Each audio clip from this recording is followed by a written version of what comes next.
Once upon a time, working as an election worker was a badge of honor, a commitment to democracy.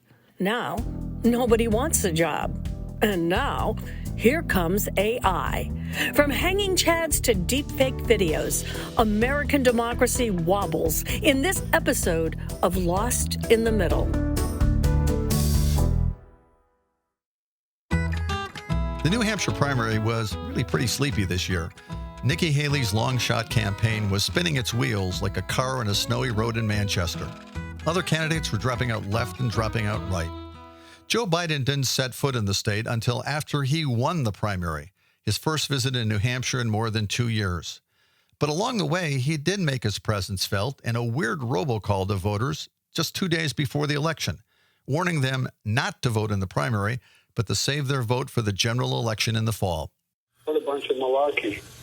We know the value of voting Democratic when our votes count. It's important that you save your vote for the November election. The message clearly says, don't vote in the primary. Save your vote for the general election in the fall. It sounds like Joe Biden's voice, but it is not. It was an AI-generated fake message, and the impersonator is a New Orleans magician doing it on primitive off-the-shelf software. My name's Paul Carpenter, 47-year-old magician, hypnotist. I've been doing magic since the age of 10. I've been making social media content for clients, friends, for years. And to create a voice on 11 Labs, you literally just add, like you want to create a new one, it says instant voice cloning. Carpenter was paid $150 by a campaign consultant for Minnesota Democratic Congressman Dean Phillips' lonely presidential campaign. Look, he barely outpolled me, and I wasn't even on the ballot. Carpenter realized pretty quickly he could be in big trouble and tried to deflect the blame. I created the gun, I didn't shoot it. And I'm not about to be blamed for somebody being stupid who's been in the industry for 20 years. Only after this commercial showed up in the primary did the Federal Election Commission make this kind of impersonation a crime. The political consultant who was behind it said it was just a stunt to show how dangerous AI can be. Well, disinformation has long been a part of American politics. In recent history, take March 2020 and Texas's Super Tuesday, when robocalls falsely told voters they could still vote on Wednesday. And in 2004, flyers distributed in Ohio told voters that Republicans should vote on Tuesday and Democrats, well, they should vote on Wednesday. But the days of misleading flyers are now ancient history. AI has taken these slimy tactics to a new level.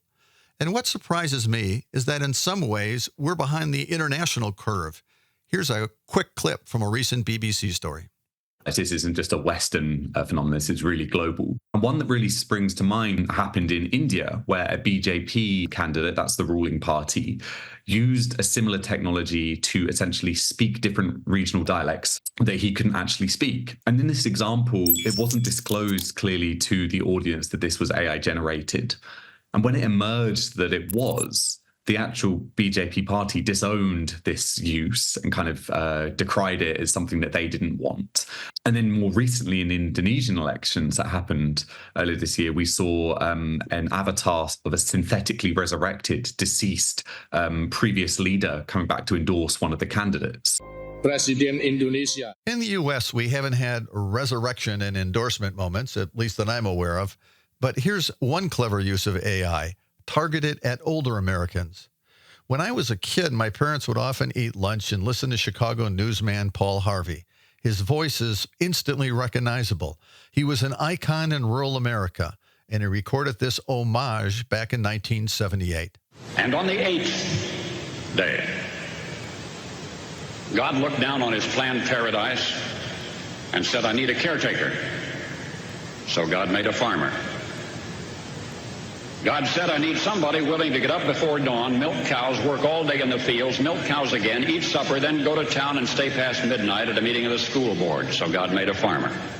Paul Harvey died back in 2009, but here he is again this year. God created Trump. And on June 14th, 1946, God looked down on his planned paradise and said, I need a caretaker. So God gave us Trump. God said, I need somebody willing to get up before dawn, fix this country, work all day, fight the Marxists, eat supper, then go to the Oval Office and stay past midnight at a meeting of the heads of state. So God made Trump. NBC's Chuck Todd was the host of Meet the Press for nearly a decade. I mean, look at the God Made a Farmer parody that Trump did with Paul Harvey. I mean, that was, to people of a certain age, they're going to recognize that Paul Harvey voice. I mean, I certainly did. I'm probably on the lower end of those that still remembered Paul Harvey. But, it was like, oh, my God. Like, you want to talk about a voice that is just so distinctive, right? Like, he had such a distinctive voice. I think that had a powerful effect on Trump's base. We still haven't gotten our arms around how to regulate existing social media. And now, in an age of election conspiracy theories, artificial intelligence will throw jet fuel on a bonfire. Matt Wheel, the Bipartisan Policy Center. Why we didn't get some of the craziness we got after 2016, 2020, because it was harder for people to connect with other like-minded conspiracists. I think social media has been very good to connect people who had trouble connecting in the past. Without oxygen, some of these things die off. Now there's plenty of oxygen, and so the fire can rage. I think, unfortunately, social media can have the tendency to exacerbate pre-existing divisions. And it does this in a number of different ways. So because it relies so heavily on personalized algorithms that show users content based on past behavior and preferences, it can create echo chambers or filter bubbles where users are exposed to content that reinforces existing beliefs. And this can have the effect of intensifying polarization. Theodoros Giatis is the CEO of Tech Policy Consulting and an advisor to Microsoft and others. And it also has the effect, unfortunately, of facilitating the spread of mis and disinformation, because over social media, information that is inaccurate, whether it is unintentionally or intentionally inaccurate, can spread like wildfire. And exactly, how do you put out that fire? It's not as easy as it sounds, since the two political parties stare at each other over a wide philosophical chasm. Katie Harbath has managed to straddle two often hostile worlds, as a Republican staffer and a leader at Facebook, and now the Chief Global Affairs Officer at Duco, a tech policy consulting firm. But talking about the problem in the nation's capital and actually doing something is the same old story. If you look at surveys amongst Democrats and Republicans, Democrats very much feel like they're much more open to more content moderation, to more content being taken down. Republicans and people on the right tend to want more content up, protect freedom of speech more. And so these platforms are stuck in the middle where they can't really, they're kind of screwed either way of what they do. And there's these Supreme Court cases right now about whether or not what rights the platforms have for content moderation that have had a bit of a chilling effect for these platforms right now about what they can or cannot do. And now, in the middle of all this, comes artificial intelligence. I should tell you that some critics point the fingers at the alarmists and say all of this hand-wringing is overblown. Look, people can tell when it's an AI image. The press can help us figure it out. But what happens if the press has the exact same issue? Here's longtime Meet the Press host Chuck Todd one more time on what happened when NBC hosted a Republican debate. We tell people, be careful. They're doing these parody AI accounts that make you think it's NBC News, but it's not. So the Trump campaign did this parody using AI. And within 2 hours of one of our correspondents doing a voiceover, introducing the Republican debate. This was the one we hosted in Miami a couple months ago. And within 2 hours, they were up with a parody of what it sounded like our correspondent voicing over an introduction to the debate with suddenly some colorful language, attacking all the candidates, et cetera. So we tried to get them to take it down, and they said, oh, it's parody. We tried to get X to take it down, and they're like, there's nothing we can do here. And, we didn't, like I said, we could have gone oh my God, can you believe what happened here? Well, then eventually people will just stop watching NBC News, right? They don't know what to trust. So it really puts us in a real box. Federal and state regulators are trying to figure out how to prevent artificial intelligence campaign abuses. For example, requiring campaigns to disclose AI creation.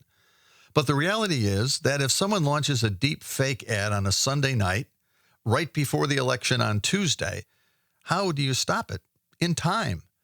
And who do they punish? The creator of the ad or the ad agency that placed it? Assuming, this is a big assumption, they can even identify the perpetrators.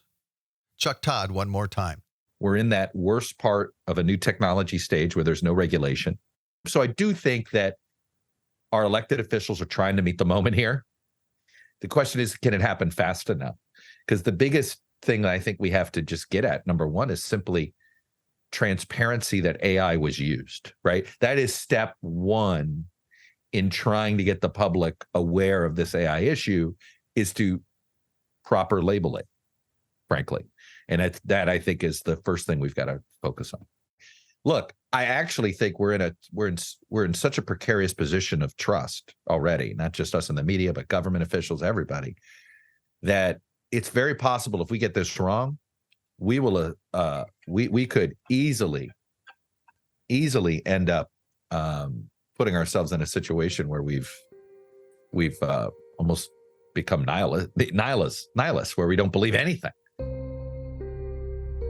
It ends up so poisoning the information environment that nobody trusts anything, not even the facts. And that, of course, is what we don't want. That is, I mean, bad actors would love to see nothing more than a democratic country where nobody has any faith in anything anymore. If that's the way people are left feeling, then they're doing their job to undermine democracy. Edward Perez cut his teeth at Twitter and is now a thought leader on the intersection of technology and elections. And he's a board member at the OSET Institute, whose mission is to rebuild public confidence in our voting system. He worries about the misuse of AI to disrupt the back room of every American precinct. One of the most important things to understand about election administration is it's very, very process-oriented, and there's a tremendous number of layers. As I just suggested, are we talking about voter registration? Are we talking about creating the election? Are we talking about what goes on in the warehouse when we're configuring machines? Are we talking about all those poll workers and the long lines that you might see in the local news? Or are we talking about reporting? And it's critical to understand that part of the security of election administration is the fact that all of this technology is never deployed just in a vacuum. Is this what you thought the business would be like when you signed up for it 10 years ago? No. That's Rob Rock, who runs elections for the state of Rhode Island. No, and I think it's taken a number of changes. The first major change was the cybersecurity marriage between elections and the tech world. And that was something that was completely, no one ever, at least I never thought about it. And now all of a sudden, I have to become a tech expert. And by no means am I. And on the other side of the country, Republican Idaho Secretary of State Phil McGrain says there's a real risk of the system being overwhelmed. The ability to react at the pace of the technology that's being developed is almost impossible. Like, by design, our system is meant to be slow and methodical. And the pace that some of this is developing is so quick that it's not a matter of that it can't happen. It's can we imagine it quickly enough and to be able to respond? And also, we want all the benefits, but we don't want the burdens. And that's a struggle with so many things. And this is a perfect example where there are some great utilities in this technology. And I think we will see that. There's just also some really serious risks that we have to be prepared for. Here's Eddie again. The idea of what generative AI can do is a little bit like fishing on steroids. It's a way that allows bad actors to reach out to potentially get their tentacles, so to speak, into all of these process-oriented areas in the elections back office, and those can pose new security threats. But the reality is the U.S. election system has been wobbling for decades, and it was first knocked off balance by the recount in the Gore-Bush campaign of 2000.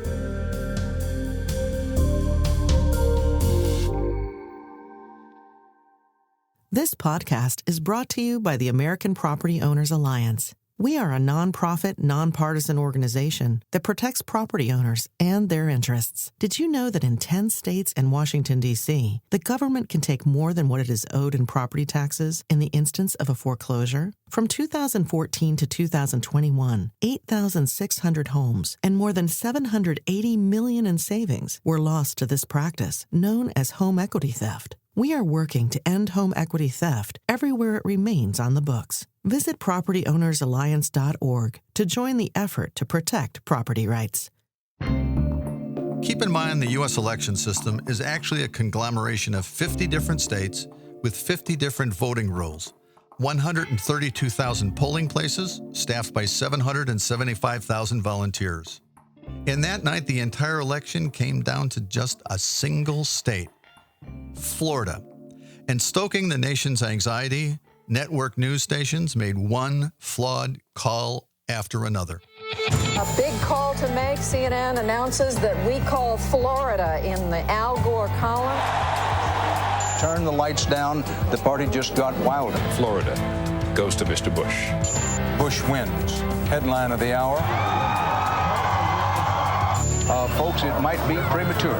So we take Florida away from George W. Bush. This is no longer an election. This is like Alice in Wonderland. As the news coverage pivoted back and forth, most Florida officials had no idea what was going on in the very wee hours of the morning. Some were likely trying to wind down with a slice of pizza and beer after an exhausting 48 hours. Others were dead to the world, like the Tampa area election chief, Kurt Browning. If you are just waking up and just tuning in, you should know that after a long night of swing votes, the presidential race is frankly still too close to call. On November 8th, Kurt Browning, the supervisor of elections for Pasco County, woke to shocking news. The vote is now so close between them that there will be an automatic recount. What are you talking about recounts? I'm in bed. There's no recounts going on. And literally within 3 hours, we were in the throes of a recount. So the entire presidential election came down to one state, and in reality, just several counties, and more precisely, precincts within those counties. But many of them had used different voting systems. The automated ones were a breeze, but the focus came down to old-fashioned punch cards. In those precincts, voters punched out tabs to signify their votes. But many ballots had what were called hanging chads, because the card had not been punched all the way through, and so a tiny edge of the paper still stayed attached. So was it valid or not? In the end, the Supreme Court halted the recount because there were no standards in place to evaluate the validity of disputed votes in 4 large counties. And so George Bush won the election with a 537-vote margin. In the wake of the Florida fiasco, Congress passed a huge bill to modernize U.S. election systems and provided millions of dollars to train election workers. And state legislatures passed a number of safeguards. But the fight over election reform drags on to this very day. Voter ID became a favorite of Republicans around the country in order to prevent fraud. Democrats said it would make it harder for poor people to vote who might not have a driver's license. Democrats pushed mail-in voting to make it easier, but Republicans countered with questions about verifying those votes. Since the 2000 cliffhanger, by any objective measure, the backroom of U.S. elections is dramatically better. The Washington Bipartisan Policy Center has been at the forefront of pushing reforms. You know, pre-2000, where you had lever voting machines and butterfly ballots and, you know, no way of easily recounting or challenging results. Our system now is paper-based. We have high-speed, highly accurate scanners. We have ways for people with disabilities to vote independently. We've focused on military voting to make that easier and to ensure they have enough time to vote. Our system has come a long way in 20 years, and yet still people think, well, this system doesn't work. Then in 2020, the unthinkable happened. It all went to hell everywhere. So we have to be very careful with the ballots. The ballots, that's a whole big scam. You know, they found, I understand, 8 ballots in a waste paper basket in some location. They found, it was reported in one of the newspapers that they found a lot of ballots in a river. And suddenly, additional layers of security, like cameras in the tabulation center, which were supposed to make the counting more transparent, fueled calls of fraud. Like the Zapruder film, every time someone moved a box or handed a piece of paper to someone else, every frame was analyzed and dissected. Here's Matt again from the Bipartisan Policy Center. We had actually called for more cameras in the counting sites because we thought cameras, transparency, that can only be a good thing. What we realized is cameras are mostly a good thing, but without context, most people don't know what happens in the after-election process. And so what the cameras became was a vector for misinformation. And now you had video, quote, evidence of malfeasance, which wasn't that. But because the cameras were there's no commentator. It's not a play-by-play like a sporting event. So no one was explaining what was happening. Video clips from election workers that were set up to give citizens confidence were now used to undermine it. Poll workers around the country who were housewives, painters, insurance salesmen, and teachers' aides who were once lauded for their services now became villains in a nationwide plan to steal the election.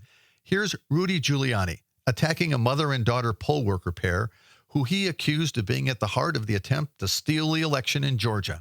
Ruby Freeman and Shay Freeman Moss and one other gentleman quite obviously surreptitiously passing around USB ports as if they're vials of heroin or cocaine.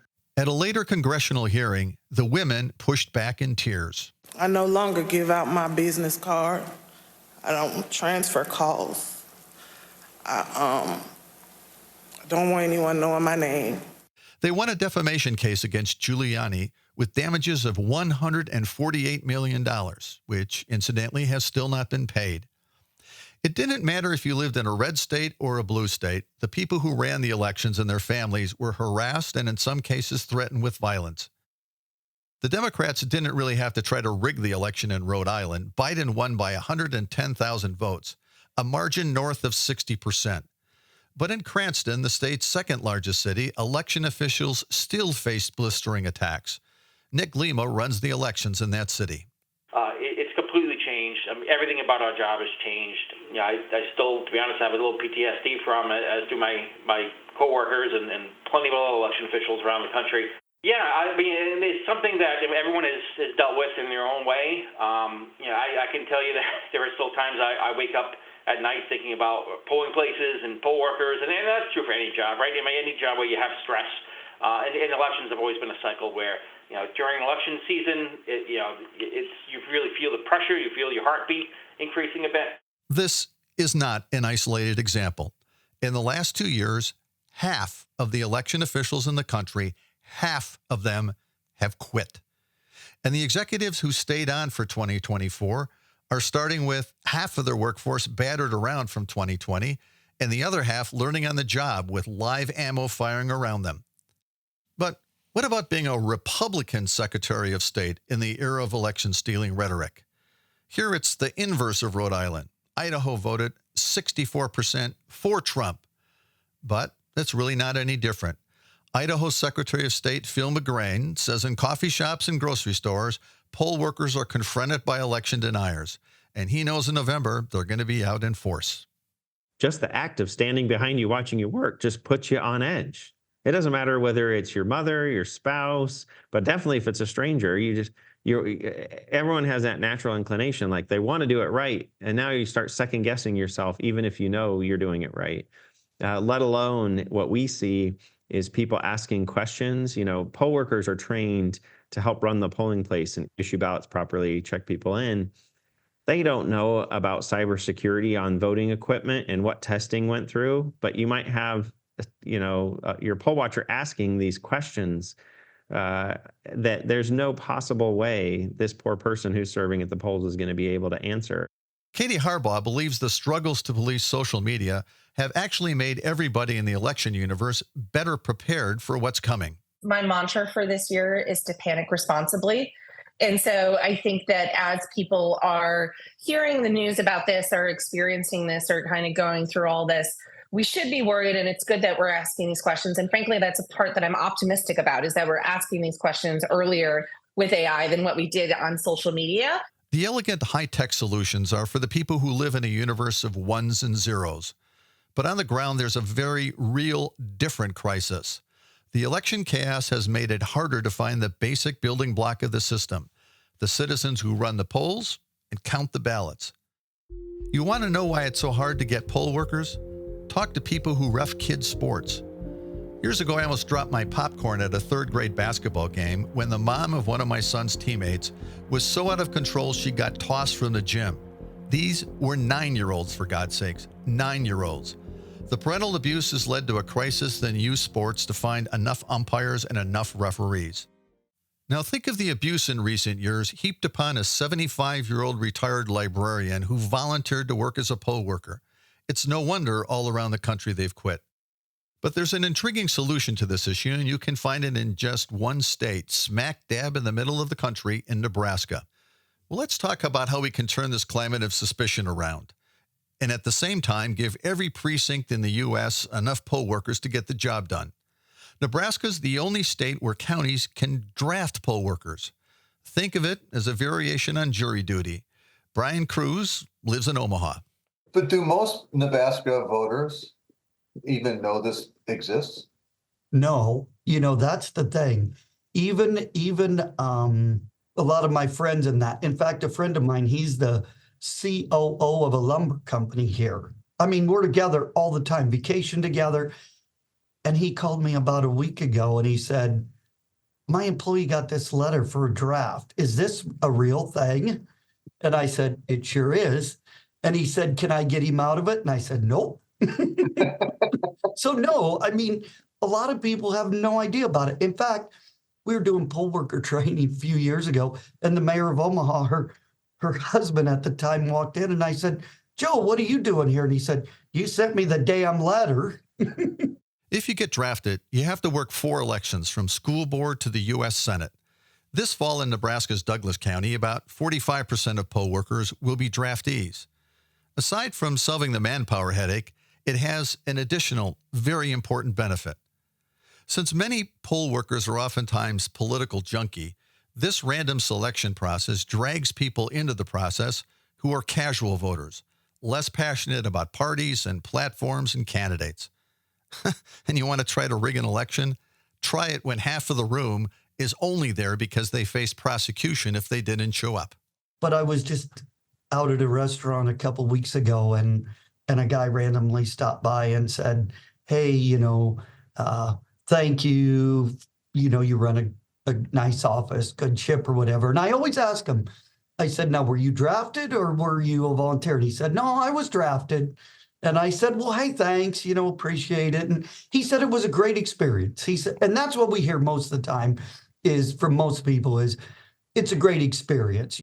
I've never been a poll worker, but back in 2013, I was an international election observer. I volunteered to serve in Iraq. It was the country's second parliamentary election after Saddam Hussein had been ousted.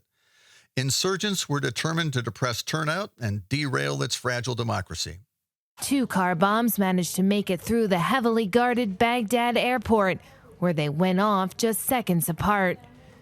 In the southern province of Nasiriyah, several people were injured when 2 separate car bombs went off in an industrial area north of the city.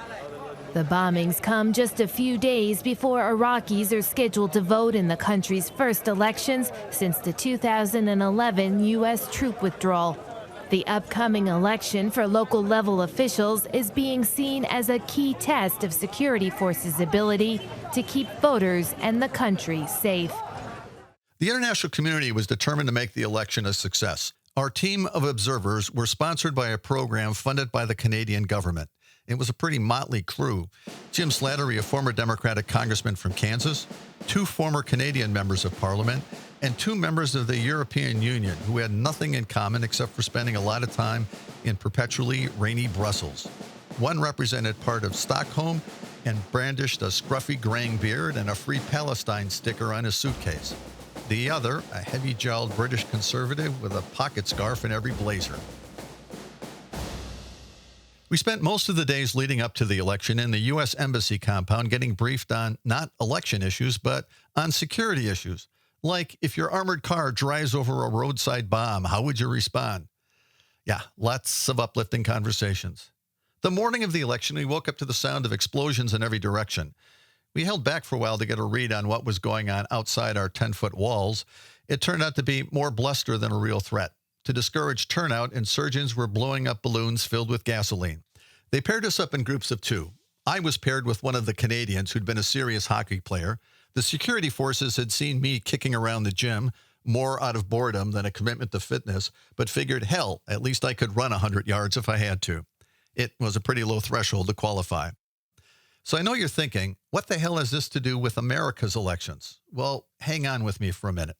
So the Canadian and me were sent to the more remote sites on the embassy's checklist. In the back with me was our Lebanese interpreter. She and I talked Middle Eastern food during the drive. I'm a sucker for lamb kebabs and hummus. And as we were pulling up to our first stop, she asked me if I'd ever had Iraqi bread. No, I replied. It was thicker and coarser, she explained, not like the kind of bread used to make pitas. Our election site was in an elementary school, and as I walked to the second floor where voters were checking in, it felt exactly like the kind of place I had voted in my entire life. The hallways were covered with pictures drawn by kids. People had to show their IDs and then press their index finger on an ink pad to make sure they didn't vote twice. Memo to self, suggest this to the city of Chicago. As I stood watching, my interpreter pulled on my arm and pointed to a plastic bag on the table stuffed with overflowing bread. The woman behind the counter asked her in Arabic what she was pointing at. The interpreter explained we had been talking about that kind of bread. Suddenly, there was a flurry of conversation around the table, and the poll workers lit up. It could have been in Wichita.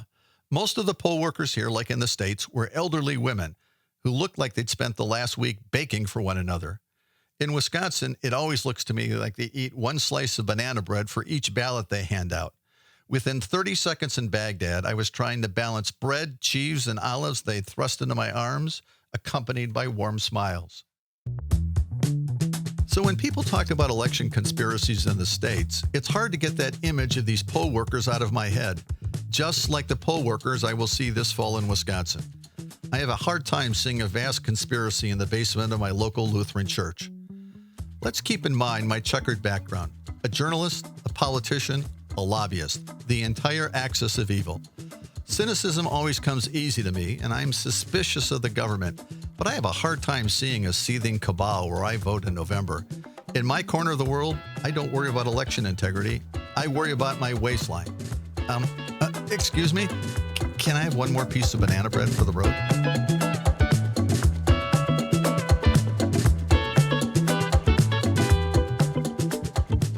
Here's the team behind Lost in the Middle. Executive producer Jeff Mayers. Producer Todd Elbaugh. Creative team Claudia Luz and Tony Wood. Edited by Aaron Zummers. Music by Brett William. Production at Civic Media. And a quick thanks to our partners at the American Property Owners Alliance. If you like this episode of Lost in the Middle, please remember to subscribe to our podcast. And if you enjoyed it, please tell your friends and pals.